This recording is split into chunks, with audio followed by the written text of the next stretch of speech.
¿Cómo les va? Esto es Sí hay plata. Volvimos después de un primer bloque que hablamos de Bolivia, ¿sí? Hablamos con Hugo Valderrama de Bolivia, de las elecciones de Estados Unidos.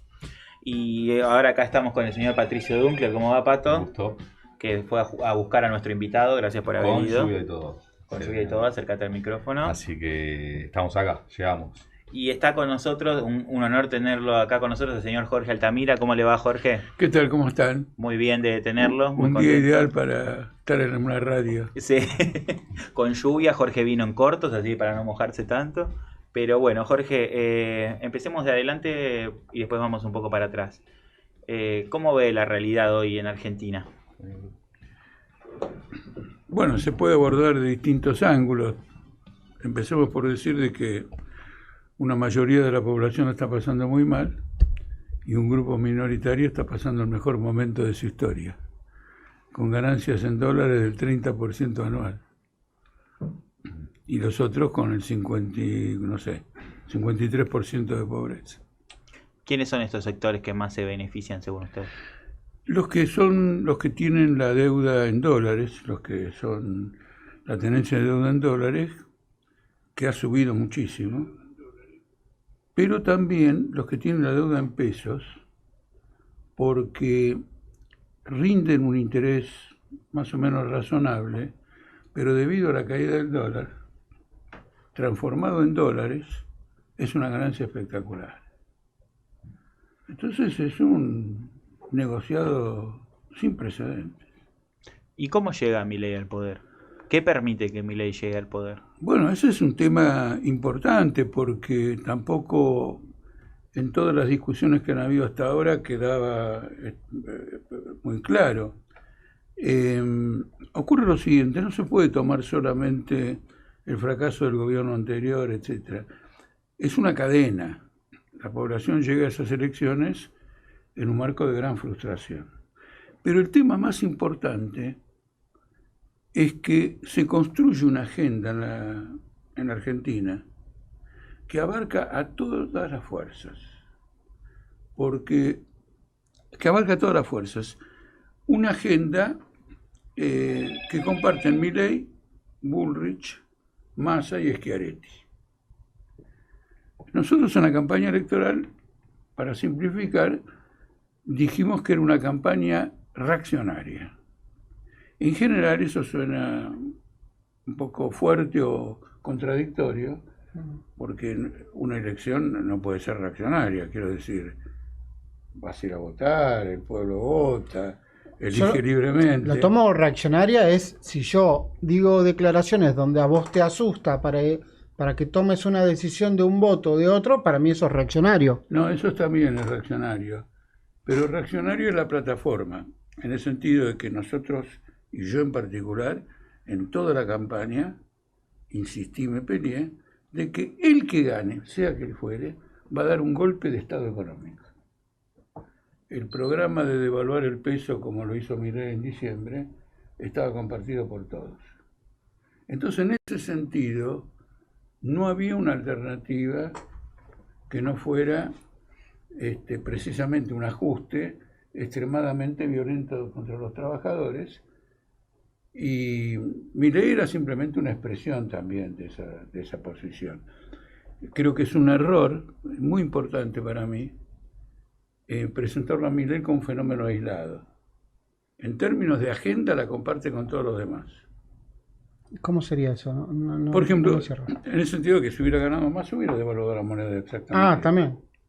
Y hubiera hecho exactamente lo mismo con los jubilados, etcétera. Pero usted piensa que si la izquierda hubiese ganado también hubiese devaluado la moneda. No, la izquierda no, pero la izquierda no se presenta a las elecciones con el caudal mínimo como para suponer que va a ganar una elección.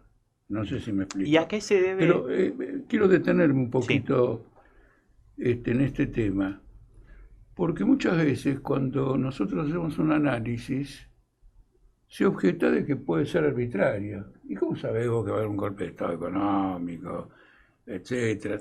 Yo lo entiendo, pero en eso consisten los análisis, que uno no puede encontrar al delincuente cometiendo el delito, sino que hace una caracterización. El tema es que 2 meses después que Milei llega a la presidencia, el viceministro de Economía, Gabriel Rubinstein, de Massa, es lo que hubiéramos hecho nosotros.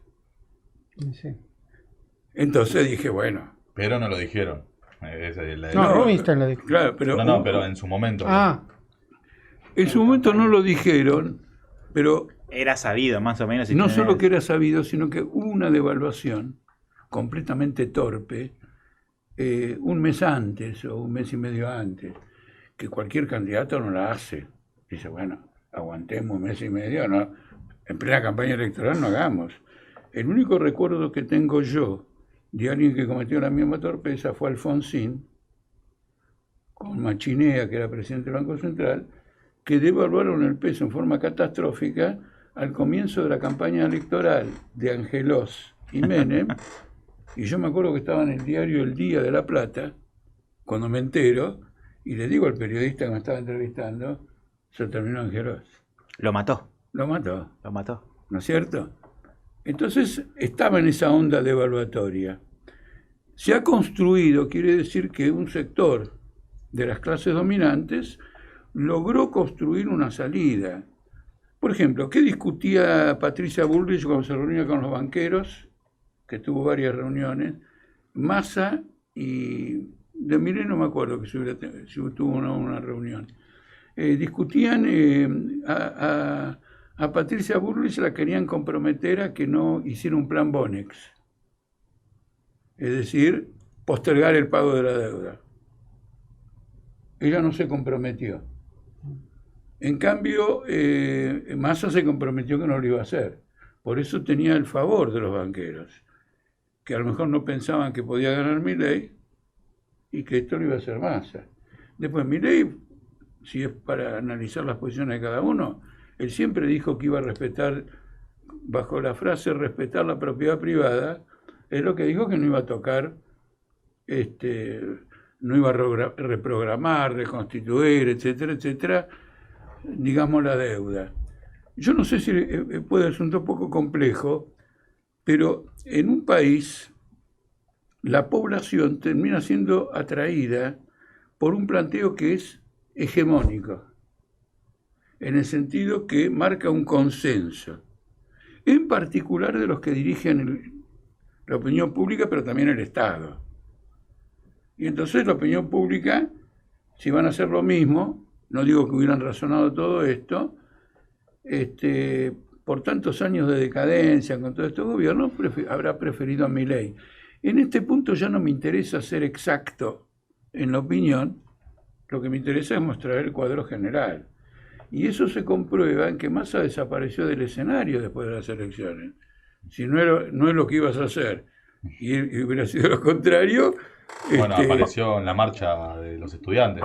Pero el 23 de abril, y en una marcha que todo el mundo decía, en esta marcha... no queremos políticos. Solamente con ser argentino ya podés estar en esa marcha. No, y además, a ver, deteniéndonos en lo de que fue esa marcha, fue el mismo también que recortó a los estudiantes en su momento. Era medio hipócrita que aparezca justo ahí en ese momento. medio, claro. El señor no, Massa. bueno, claro, hizo una política extremada, es decir, trató de contener un proceso inflacionario, pero dejando avanzar ese proceso inflacionario.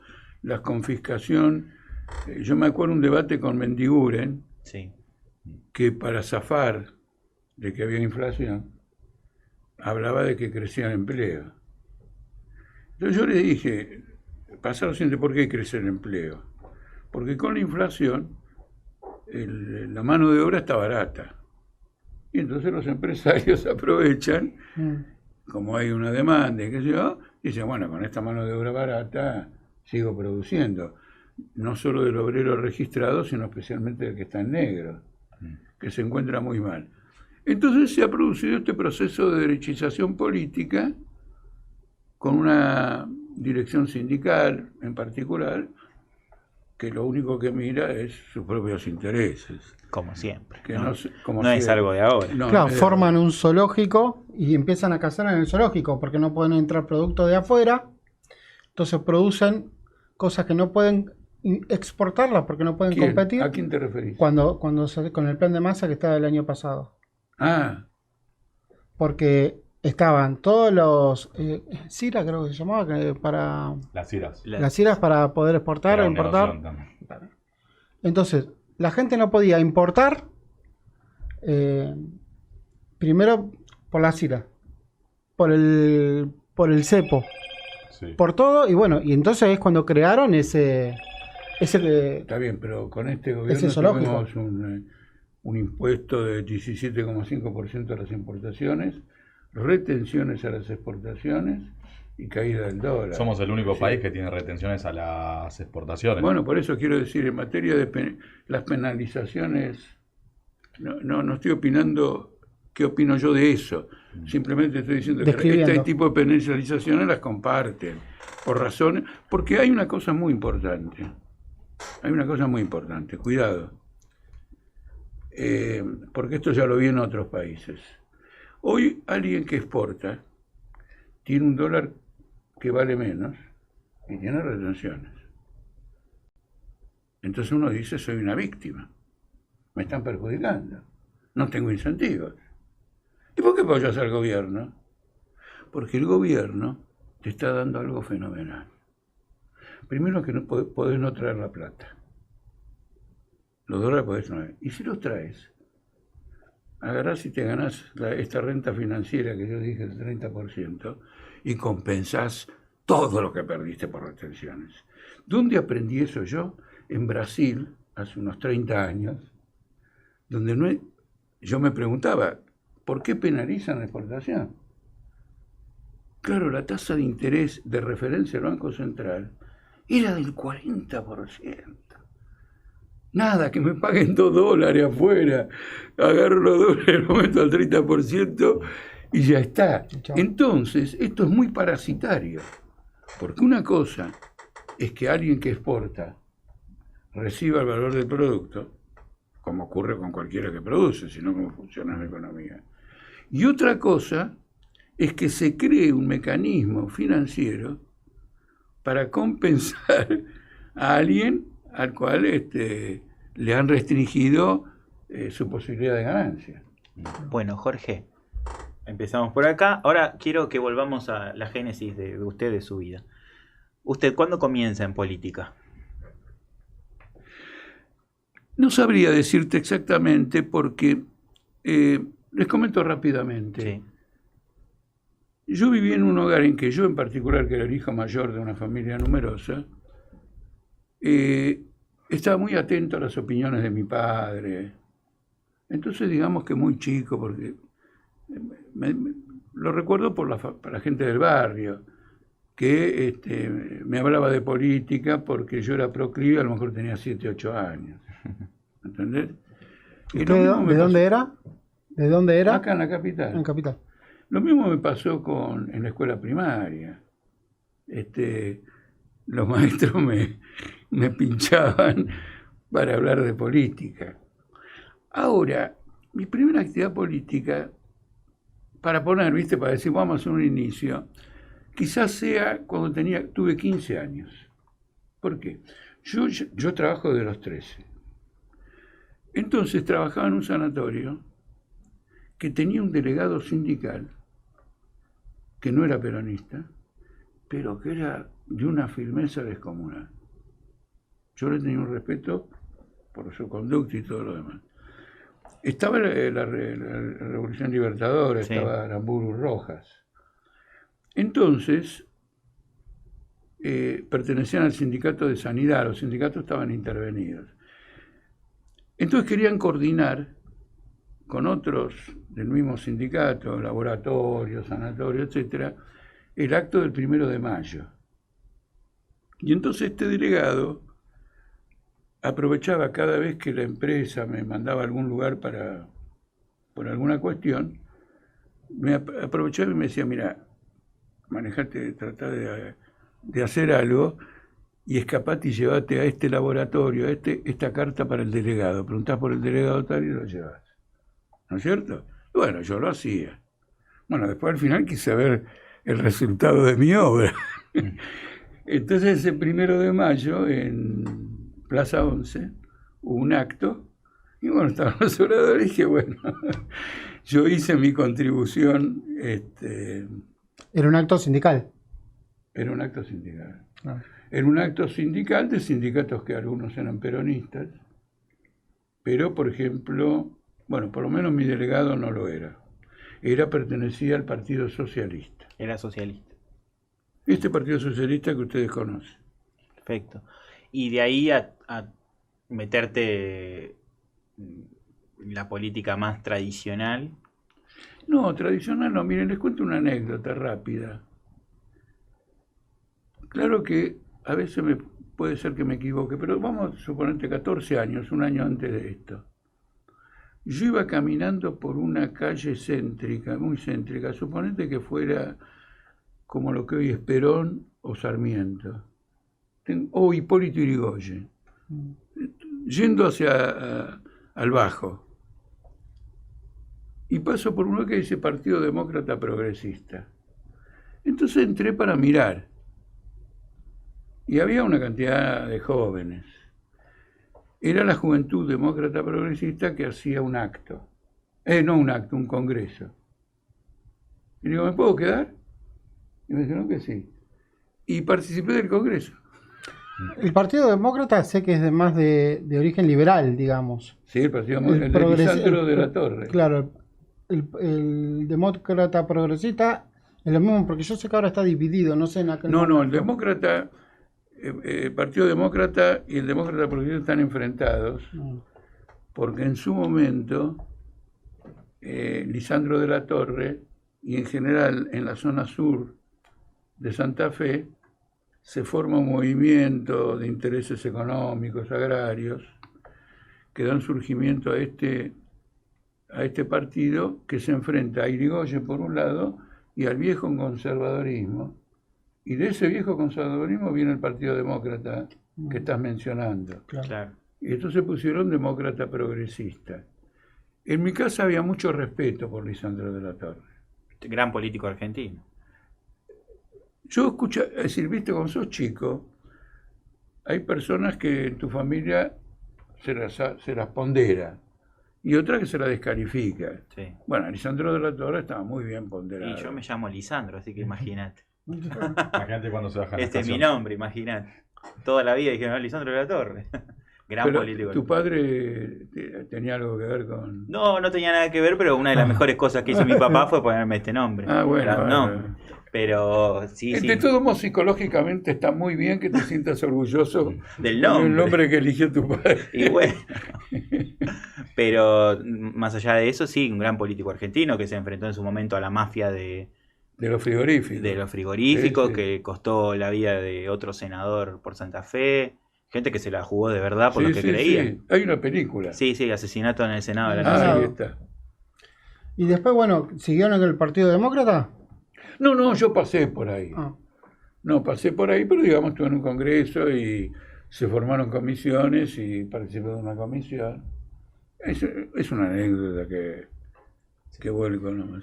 Jorge, siendo que en la izquierda en general hay muchas divisiones, tanto políticas como ideológicas, para entender bien, usted con las etiquetas más tradicionales que son fácilmente reconocibles por la gente, ¿usted se define como trotskista, marxista? ¿Y cómo llegó a leer o a conocer a esos pensadores y esas ideas? Bueno, hasta que pase lo irremediable, soy considerado el trotskista número 1 de la Argentina, así que, El padre de todos los trotskistas. digamos, si soy o no. ¿Cómo me vinculé? Bueno, Trotsky era una persona que se hablaba menos que de Lisandro de la Torre, pero que tenía buenas calificaciones en mi casa. En cambio, Stalin tenía malas. Bueno, también así se portó. No, macanudo, no quiero decir. Entonces ya tenía eventualmente cuando me ligué a la izquierda, ya tenía una propensión. Y por varios motivos desarrollé crecientemente una hostilidad al Partido Comunista. Por sus orientaciones políticas, por cosas de... Por ejemplo, yo tenía 14 años cuando el ejército ruso reprimió la revolución en Hungría. ¿Sabes qué hice? Mira qué casualidad esto. Me fui a un local del Partido Comunista. Y había un tipo que era del Comité Central. Y le dije que repudiaba la represión. Y le sostuve el debate. Yo estaba con los obreros húngaros y no con... Bueno, después vino Polonia, vino Checoslovaquia, siempre en contra. Pero ya era mayor. Claro. Es decir, percibí tempranamente que no era ni un partido socialista ni un partido revolucionario. Y bueno, empecé a trabajar. El leninismo. El leninismo, digamos. No. Bueno, es difícil decir que el leninismo no es revolucionario porque Lenin fue la figura... Estalinismo, perdón. Estalinismo. Sí, el estalinismo. El estalinismo. Efectivamente. Entonces, bueno, además pensá que a medida que uno va conociendo las cosas, en el año 44, 45, 46, el Partido Comunista y el Partido Socialista hacen una alianza con los conservadores, contra los radicales, contra Perón. Sí, que era la fórmula Tamborini Mosca, ¿puede ser? Sí, Tamborini Mosca, la Unión Sí. Democrática. Bueno, este conjunto de razones me llevaron a delimitar mis ideas y a vincularme, cosa que hice a través de una persona singular, que era Silvio Frondizi. Sí. Era un abogado, profesor, El hermano, ¿no? el hermano de Arturo Frondizi. Después, por otro tipo de circunstancias totalmente juveniles, me ligué a toda la familia Frondizi a través de una hija, de un hermano. ¿Se entiende? Sí. Pero ¿Lo conociste a Arturo Frondizi? no, Arturo Frondizi no, a pesar de que estuve en el cumpleaños de 15 de su sobrina y no apareció Arturo. Ah, no fue. ¿Era presidente en ese momento? No me acuerdo. No. La verdad que ahora en este momento, no me puedo acordar. Qué raro, Pero- ¿no? Esa pero fue relación con la familia Frondizi. Fue un cumpleaños muy lindo. Además fueron de los primeros cumpleaños que se hacían en un lugar abierto y empezaba a las 11 de la noche y terminaba a las ¿Cuántos 6. años tenía usted en ese momento? Y que tendría 15. Ah, era chico. No, Era sí, chico. sí. No, era cosa de adolescente. Claro. ¿Y cuándo te metiste así de lleno en la política, diciendo, bueno, acá tengo Bueno, ideas, con quiero- Silvio Frondizi, porque Silvio Frondizi hizo algo que es totalmente meritorio. Publicó 2 tomos de un libro que se llama La Realidad Argentina, que es un programa. Vos podés estar en contra, estar a favor, lo que fuere, críticas parciales, críticas totales, pero la izquierda presentaba un programa, alguien de izquierda, Claro. ¿no es cierto? Presentaba un programa. El libro me causó un gran impacto. Entonces yo adherí y él tenía un grupo, había formado un grupo, etcétera, que en ese momento no sabíamos, ninguno de nosotros, que todos los que estaban ahí iban a ser personalidades importantes. ¿Quiénes estaban? Por uno estaba Alberto Ure, que falleció, que probablemente es uno de los mayores dramaturgos que tuvo la Argentina. Bueno, había otras personas que luego se destacaron, pero en ese momento éramos Claro, todos ignotos. jóvenes inquietos. Entonces ahí empezó un desarrollo político porque, bueno, sacó un periódico, se publicaban folletos, se hacía una actividad. Y además quiero decirles también que la Argentina de aquel momento era diferente a la actual, en el sentido que había una sensación de persecución política constante. Entonces cuando de golpe apareció un gobierno democrático, vos decías, bueno, pero lo derriba un golpe militar en 1 año y 2 meses. Claro. O sea, podían levantarse cualquier día con otro gobierno. Claro, mirá, yo te cuento, por en el año 62, yo trabajaba, ya era 62, ya tenía 20, yo trabajaba en una importantísima firma internacional. Y los golpes eran tan seguidos que no íbamos a laburar. Porque en medio del despliegue militar, en las calles, qué sé yo, Era peligroso. No, la empresa te decía, no es que vos no ibas, no se iba. Bueno, porque además la característica de mi trabajo es que yo auditaba otras empresas. Entonces no es que sí que estaba en la sede. Y bueno, en el año 62-63 hubo 5 golpes en el lapso de un año, 12 meses. Intentos de golpe hasta el golpe definitivo. No, golpes todo el tiempo, porque primero derrocaron a Frondizi. O sea, cae Frondizi y después asume Guido. Asume Guido, bajo el gobierno de Guido, Guido para determinar todo el rumbo del país, hay 4 o 5 golpes de Estado. Es verdad, el último golpe lo da la fracción llamada Colorada. Uh-huh. La fracción azul está conducida por Juan Carlos Onganía. Sí. Y con la derrota de los colorados a mano de Onganía, cesan los golpes. Hasta que 2 años después, 3 años después, él da un golpe contra Ilia. Sí. Y comienza la Revolución Argentina. Claro, entonces ahí ya sacó una ley anticomunista por la cual cualquier idea que tuvieras más o menos de izquierda ibas en cana. Con el agravante que quedabas detenido hasta que terminara el juicio. Claro. Como Por la ley, y una ley que no era del Congreso, sino que era una ley de un grupo militar. Bueno, ellos cuando juraban por la Revolución, por la... Constitución. No, por el Estatuto de la Revolución Argentina, en vez de la Constitución. Entonces, bueno, regía eso más que la Constitución. Bueno, cuando estuvo el juicio de las juntas, ellos querían que lo juzgue la ley militar. Bueno, pero eso es otra cosa, porque No, estamos hablando de los 70. Esto es en el año 66. Estamos hablando de... 20 y pico de años No, pero antes. digo, hablo de la ley militar. Bueno, eso es una cosa, pero esto es el Estatuto de la Revolución Argentina, que estaba el tiempo argentino, el tiempo social, el tiempo político y el tiempo económico. Entonces ellos comenzaron... Impresionante, porque es verdad todo lo que decís, pero yo ya lo tenía recontraarchivado. Y bueno, lo soltás con una facilidad que me llama la atención. Bueno, gracias. Muchos años de dar clases de historia. Claro. Yo estudié historia en Puan y di clases de sociedad de Estado muchos años. Claro. Entonces todo el tiempo está volviendo. Sí, ahora hace mucho que no doy clases, pero bueno, cuando algo te apasiona y te quema... Lo tenés fresco. Sí, está eran fresco. 3 tiempos, sí.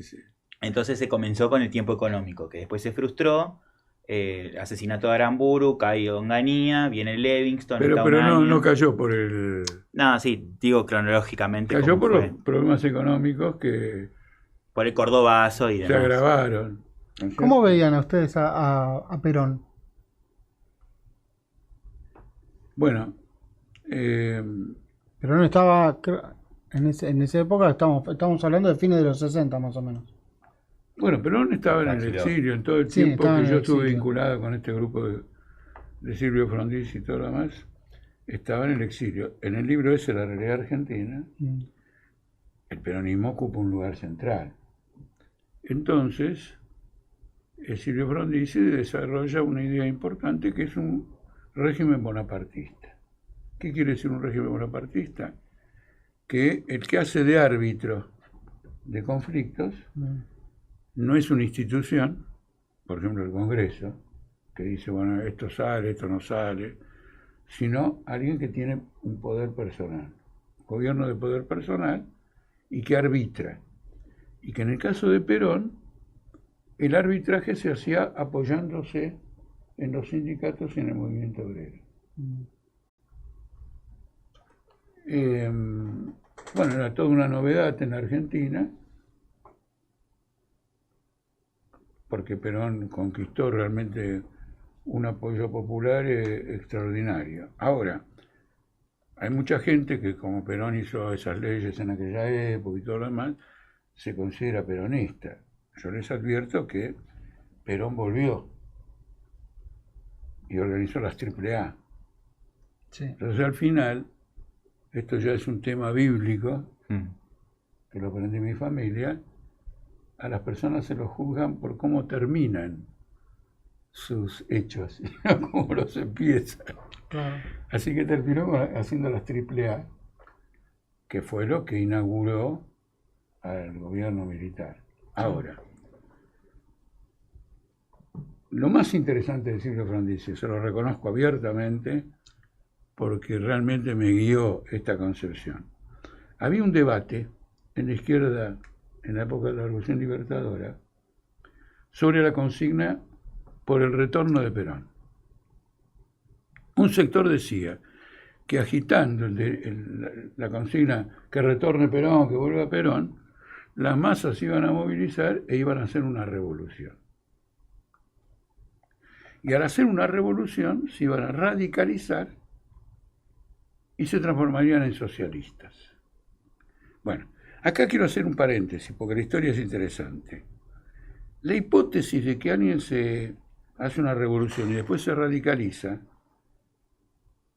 era algo que decían en el debate, pero se comprobó después con la Revolución Cubana, que hace una revolución de tipo liberal y va adquiriendo características más avanzadas, etc. Ahora, Silvio Frondizi decía que no, que estaba en contra de la consigna por el retorno de Perón. Y él decía que Perón va a venir a la Argentina no para hacer una revolución, sino cuando la clase dominante de la Argentina lo necesite para estrangular una revolución. Cuando ya no tenga más recursos, la propia clase capitalista lo va a convocar a Perón. De hecho hubo un pacto, ¿no? Como entre Lanús. Bueno, pero esto es el pacto de Lanús en 1900. No. Ese es el pacto de Frigerio. Yo te estoy hablando de que hubo un pacto entre las Fuerzas Armadas de ese momento con Perón como para dejarlo retornar. Por eso fue en 1971. Claro. Yo te estoy hablando de 1957. Estás en el Estamos 57. haciendo. Estás hablando Estoy hablando de una discusión sobre lo que va a ocurrir. Claro. La vuelta de Perón, revolución. No, dice el otro. La vuelta de Perón es porque puede haber una revolución, no es que la haya, digamos, concretamente, pero la cosa va en esa dirección y el último que la puede contener es Perón. Esta era la posición de Silvio Frondizi. ¿Y hubo una interna entre los hermanos Frondizi por este asunto? Porque... No, porque no era un problema de los hermanos Frondizi.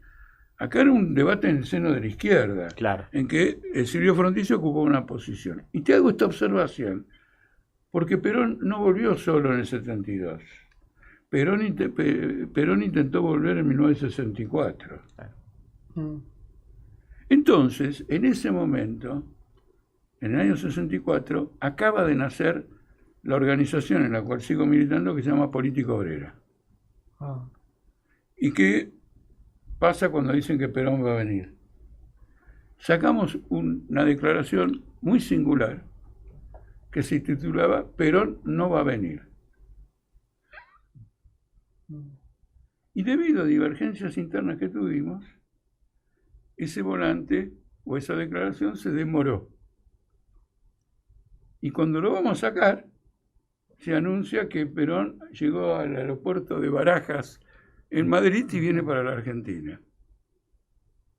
¿Qué decidimos? Que era el último día que podíamos repartir el volante. Que Perón no viene. ¿Y qué día lo repartimos? El día que estaba viniendo. El día que se iba a tomar el avión. ¿Y por qué dijimos que no venía? Porque estaba el gobierno de Ilia. Era francamente una situación completamente serena la de Argentina. Tranquila. Fue el único año sereno que recuerdo. ¿Fue un buen presidente, Ilia? Bueno, porque si no vamos a pasar que con él que nos... Déjame terminar. Voy a esto. Dale que tenemos que ir a tus candidaturas. No, porque pasa lo siguiente, voy a esto. ¿De qué sirvió ese debate? ¿Y de qué tiene que ver con la pregunta sobre Perón? ¿Qué está la naturaleza de Perón? Si es para producir una revolución, Perón no va a venir. Y la acusación de que Perón fomentaba este y este para una revolución es un cuento. Perón no era un revolucionario. Los bonapartistas no son revolucionarios, arbitran. Le dijo una vez en la Cámara de Comercio Perón a los empresarios, hay que ceder un pedacito de la uña si se quieren conservar el brazo entero. Es decir, eso era Perón. Entonces, ¿cuándo viene? Es después del Cordobazo, levantamientos, por todos lados. Nadie puede gobernar el país y lo traen a Perón. Hacete cargo vos. Hacete cargo de la situación, y cuando no se pudo hacer cargo de la situación, algo que en historia creo que hay que decirlo, no es que te doy una orden, te hago un análisis, Perón gobernó con métodos de golpe de Estado. Sí, lo vivo diciendo. Ah, muy bien. Para mí, de derribó hecho, gobernadores, sí, sí. De hecho fue... derribó al gobernador de Córdoba después de una sonada policial. Tranqui, Jorge, que lo vivo diciendo. Soy muy gorila. No, porque... No, pero es que esto no es... Lo señalo de esta manera es la porque no es realidad. frecuente. Es decir, ¿qué es lo que escuchamos todo el tiempo? Que era un gobierno democrático. Fue electo democráticamente, hasta cierto momento tuvo conductas normales democráticas, después cerró diarios, se encarceló al mismo Balbín. No, y de ahí para Macanudo, abajo. no, a Balbín no. No, a Balbín, pero lo metió preso en su gobierno. Pero en el primer gobierno... Claro, bueno, pero yo hablo de un Bueno, Perón en general. no hubo cambios en su forma de actuar. Balbín, Yo no, que- en este Balbín era un socio. Claro. Es importante porque cuando Perón en el 45 metía preso a un opositor, Balbín se oponía. Cuando ahora volteaba gobernadores, Balbín y la Unión Cívica Radical en el Congreso lo apoyaba. Bueno, pero la Unión Cívica Radical es como una veleta, bueno, va para donde No el viento. importa, pero lo que Digamos importa que ante la Unión- historia, ante la historia de tu país, lo que importa es la conducta en los momentos cruciales. Sí. No, bueno, soy una veleta, un día dije una cosa, el otro se defiende diciendo, no soy sectario, no soy estrecho, si las cosas cambian, cambio. Los radicales. No, pero es positivo que cambies. Ahora, otra cosa es en un momento crucial. Por ejemplo, votar un decreto con 600 artículos, un decreto de necesidad de urgencia, es un atropello político a la democracia. Y metieron los dedos todos, el gobierno, el Congreso, etc. Y sigue vigente. Sigue vigente. ¿De qué democracia me hablas? Un DNU que reglamenta todo. Además no se puede tirar 600 artículos, porque eso es para que te lo aprueben en paquete, ¿cómo se dice? Estás hablando de ahora. Claro, está hablando Sí, de sí. ahora. Sí, estamos mostrando. Haciendo una comparación. Sí. Porque si vamos a disputar la idea de democracia, Mm. tenemos que ser serios. Y no se trata de que si dice esto, porque una vez a venir y dicen, no se comporta democráticamente porque sube la voz o insulta a alguien. ¿No es cierto? Bueno, macanudo, eso es una forma, es una interpretación. Bueno, eso no pasa por democracia. Democracia es otra cosa.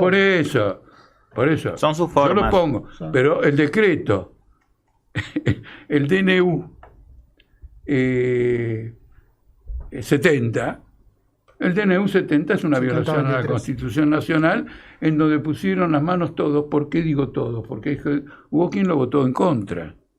Pero las fuerzas del peronismo no hicieron nada en la práctica por evitarlo. Manifestaciones, lo que fuera. No Y pasa que venían de un desastre tan grande que... importa. No importa. Cuando hay un atropello, vos tenés una conducta, si vas a empezar a especular, sonaste. Quiere decir que hay atropellos que son buenos y hay atropellos que son malos. Y O sea bueno. que si usted fuese presidente no haría un DNU gigante con cambios drásticos. Ningún DNU. Ok. Ningún DNU. Estamos hablando de una situación normal. Es decir, hay una representación parlamentaria, ¿no es cierto? Ningún DNU. ¿Por qué ningún DNU? En primer lugar, nuestra corriente política se opuso a los DNU en la reforma constitucional del 94. Y eso, que tenía mayoría en junto la al Cámara. obispo de Navares, que se retiró. Un obispo que hay que rescatar, porque no los tiene en la iglesia, en el sentido de, con una clarividencia política y una honestidad política que yo la destaco, y yo soy ateo. Pero si un obispo tiene una determinada conducta, no la voy a ignorar. Siempre la señalo, nadie se acuerda. Rompió con Pino Solanas, que siguió ahí, digamos, cobrando la dieta Sí. de constituyente. No sé si se cobraba dieta para constituyente. No lo sé, no recuerdo. me acuerdo. Pero porque a vamos veces a un tema crucial que quiero hablar y queda un poco tiempo, La primera vez que fuiste candidato a presidente fue en el año 89, ¿verdad? A presidente del 89. 89. Gran elección. Estabas contra Angelos, contra Menem, Sí. y no recuerdo los demás, creo que... ahora no recuerdo. Zamora. Es- No, Vicente. Néstor Vicente. Vicente, Allende no estaba, ¿no? no. No, Allende no. Eh, El Partido Intransigente. pero bueno, estaban ustedes. Primero, ¿qué se siente ser candidato a presidente? Y segundo, contarnos cómo fue de ahí, porque también fuiste candidato a presidente. 89, 95. Esa campaña del 89 es la más importante. ¿Para vos, en tu vida, fue la más importante? Es la más importante porque fue una gran campaña. Yo a veces comento que muchas de las cosas que hace Milei, el copyright lo tengo yo de la campaña del 89. ¿Por qué? ¿Qué hacías? ¿Ibas con la motosierra? No, porque tenía discurso que era contundente. En la campaña del 89 toda la población se quedó con la frase: la deuda externa es un robo. Que Richard Handley y el Citibank vayan a laburar. Se repetía por todos lados. 10 años después todavía, ahora, tantos años después, todavía la gente me para y me dice, que vayan a laburar. ¿Te das cuenta? Era una campaña frontal. Sí. A eso voy. Claro. Fue una campaña frontal. El eje de la campaña, habría que estudiarlo, es un tema para estudio electoral. Porque, ¿qué dije yo en esa campaña? Lo sustancial. Si votás a Menem, gobierna Alzogaray. Desatelo. Claro, y Alzogaray también estaba. Alzogaray. No. Sí, Sí, Alzogaray pero- fue candidato a presidente. Pero por eso, si votás a Menem, gobierna Alzogaray. Eso provocó la bronca de todos los peronistas. Entonces, diciendo algo muy importante, en lugar de ganar adhesiones, ganó oposiciones. Ganó Menem y ganó Alzogaray. Claro, pasa que era medio impensado en ese momento que Alzogaray y Menem después hagan ¿Por qué era coalición. impensado? ¿De dónde qué? lo saqué? No, pero Menem ¿Qué? en el año 89 no tenía nada que ver con Alzogaray. De hecho, Pero ¿y competía. de dónde lo saqué? Bueno, ¿Qué, lo qué sabía. indicios, qué indicios Perdón. tenía vos? Claro, porque es la pregunta que me hace todo el mundo. ¿Y dónde lo saqué? Además, por ejemplo, suponete que yo fuera, no sé, alguien que alguna vez pasó por la CIDE. Entonces lo saqué porque tengo mi contacto. No, yo fui el único, en primer lugar, que leyó el programa que se aprobó en el único congreso del Partido Justicialista que se haya hecho desde entonces. Lo leí. Y segundo, que Menem no fue a la convención de IDEA, que no se hizo en Mar del Plata, sino que se hizo en Bariloche, pero mandó a otro. Coloque. ¿A quién mandó? Creo que mandó al que era el candidato a vicepresidente de él, Dualde. puede ser, mandó a otro. Entre el programa que aprobó el Congreso del Partido Justicialista y lo que declaró allá en IDEA, estaba perfectamente claro que venía una política liberal. Mm. Y la política liberal se personificaba en la figura del Alzogaray. Entonces, para mí estaba recontra cantado. Es decir, esto que dije al comienzo, de que esta campaña electoral había 4 candidatos comprometidos en dar un golpe de Estado económico, y dan un golpe de Estado económico, no es el primer acierto político en una campaña electoral. En aquella fue impresionante. Después los peronistas venían a verme para preguntarme cómo lo sabía, lo mismo que vos, pero ya no se vota. Claro. No se reabren las urnas. Y pasando en el tiempo, bueno, fuiste candidato en el 95, 99, 2003, y después tuviste tu interna, que este también es un momento que quiero hablar, que hubo, bueno, comenzando las PASO y tu muy famosa frase, necesitamos el 1,5 para superar las PASO, que la superaron. Me acuerdo. Que fue creo que fue la elección donde más votos sacaron, por lo menos tu figura en la boleta. Que hubo mucha gente que tal vez no comulgaba con las ideas de él, pero dice, Te yo no votaron. quiero que quede afuera, yo creo que haya No, otra opción. pero esa era nuestra intención. Claro, Claro, lograste La ese intención efecto que era de pasó que en las los que PASO. no están de acuerdo nos voten. claro. Para simplemente. Porque finalmente son las PASO. Claro. Vos después, más adelante, ¿Esto en qué año fue? lo vas a ver en la campaña electoral lo que dice cada uno y a lo Sí. mejor no volvés a votar. Si no me Claro. equivoco, eso fue en 2011.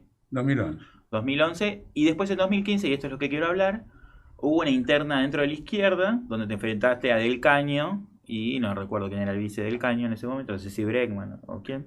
No, eso fue la última elección. En No, 2015, pero ellos en varían. 2015 empezó a salir del caño. Del Caño más que Bregman. ¿Cómo fue ese momento? ¿Hubo traiciones o fue algo meramente...? No, era una forma de delimitar una situación que era intolerable. Ya en el 2013 insinuaron una interna y dije, si quieren una interna, yo no me niego a ninguna interna. Quiero decir, la van a tener. Porque eran todas manifestaciones de pelea por la conquista de alguna posición. Sí. Y sí. La política Entonces es ese esta juego. vez, con la interna lo que querían en realidad no era la interna. Querían presionar hasta el último momento y llevarse la primera candidatura de la provincia de Buenos Aires. Claro. Que en caso de ustedes es clave porque en esas elecciones metían un diputado como mucho. No, ya lo habíamos metido. Claro, pero Lo podíamos meter de nuevo. es un puesto importante. No, además, porque, es decir, ¿cuál es el fundamento y todo lo demás? Entonces ocurre lo siguiente.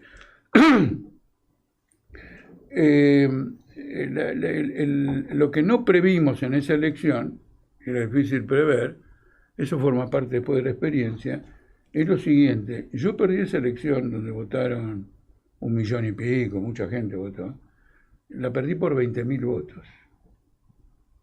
Pero en la provincia de Mendoza la perdí por 90.000. La provincia de Del Caño, ¿no? ¿Mendoza? Pero 90.000, era un abuso, porque era 92% para el Del Caño y 8% para nosotros. Claro. En los demás lugares, esto, lo otro y todo lo demás.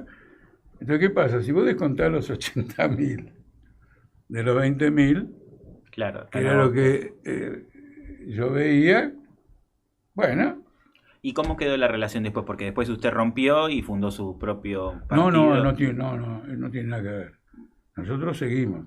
La crisis al interior del Partido Obrero es otra historia, Okay.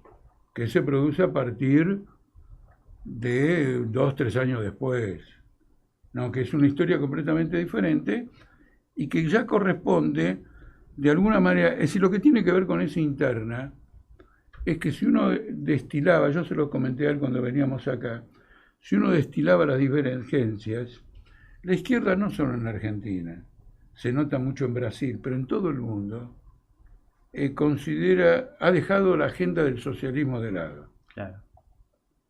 ¿No Se es cierto? conforman con ganar bancas, estar ahí y nada más. Es decir, que lo único que se puede hacer es un progreso. Y tenemos una caracterización muy diferente del mundo. Para nosotros el mundo vive una catástrofe, que son estas guerras, y estas guerras son producto de una lucha de intereses capitalistas. Perfecto, Jorge. Ahora, cuando una lucha de intereses capitalistas te lleva a bombardear a niños y mujeres en Gaza y en el Líbano, hasta el exterminio, vos te das cuenta que este régimen está agotado, que lo que vas a tener de aquí en más son mayores manifestaciones de barbarie. Perfecto, Jorge. Tenemos que entregar en 5 minutos, pero siempre antes, cuando viene un invitado presencial, hacemos como un ping-pong. Yo tiro unos nombres y usted me da la definición de esa persona. Pero soy lento para eso. No importa, Mirá que yo juego al ping-pong en ajedrez y al ping-pong en ping-pong. Sí. Soy rápido, pero en eso soy lento. No, pero alguna palabra que se te venga cuando te nombre a tal persona. Por ejemplo, yo te digo Cristina Fernández de Kirchner. ¿Qué palabra se te viene? Mirá, es un personaje. Yo una sola Una palabra que no. te defina. Sí te puedo decir un par de nombres. Bueno, ese es un oportunismo exacerbado. Fue menemista. Con su marido debutaron en las privatizaciones. Perfecto. Javier Milei, así brevemente. Bueno, Javier Milei es un fascista. Nicolás del Caño. Es un militante de izquierda ambiguo. No, hay una palabra en política para eso que es centrista, pero el temor de que los que nos escuchan no entiendan qué significa ser centrista, es decir, que ambiguo, no tiene una posición fija, firme y consecuente en torno a las ideas que caracterizan a la izquierda, que es la lucha por el socialismo, y se bandea de un lado para otro. José Luis Espert. Mira, José Luis, yo de él, con él tengo una experiencia televisiva. Es un impostor. Porque en un programa de televisión, en el 2001, cuando yo dije que los bancos estaban a punto de quebrar, porque los activos que tenían no valían nada porque eran deuda del gobierno, y los pasivos valían mucho porque era la plata de la gente, me interrumpió y me gritó terrorista. ¿Te gritó terrorista? Una vez yo fui a un restaurante al cual va mucha gente y me voy al baño. Cuando salgo del baño veo que hay un mozo que ostensiblemente me está esperando. Efectivamente se me acerca y me dice, mire, yo con mi mujer somos mozos acá. Lo escuchamos a usted decir una vez que los bancos estaban a punto de quebrar. Entonces mi mujer dijo, si este hombre dice esto, saca la plata del banco y usted nos salvó los ahorros. Ella me pidió que venga a decírselo. Espert quería que todo el mundo quedara afectado por la quiebra. Victoria Villarroel. Bueno, defiende la dictadura, esencialmente eso. Miriam Breckman. Bueno, primero como abogada de derechos humanos se ha destacado mucho. Y eso, su capacidad para denunciar arbitrariedades en la televisión, la ha transformado es decir, es alguien que la gente ve y que se ha manifestado en votos. Elisa Carrió. No, Elisa Carrió me parece que es una figura es exactamente lo contrario de lo que ella piensa de ella misma. ¿No es cierto? Ella cree que es una fiel defensora de principios y creo que es empírica, caprichosa. Estuvo en todos los partidos, creo. Sí, quiero decir, lo lamento, pero efectivamente así. Manuela Castañeira. ¿Sí sabe quién es? No la conozco. Solo la conozco de vista. Sí. Vos me preguntás por la persona. Claro, claro. No, como persona no la conozco. ¿Y Macri? ¿Mauricio Macri? Bueno, Macri fundó un partido.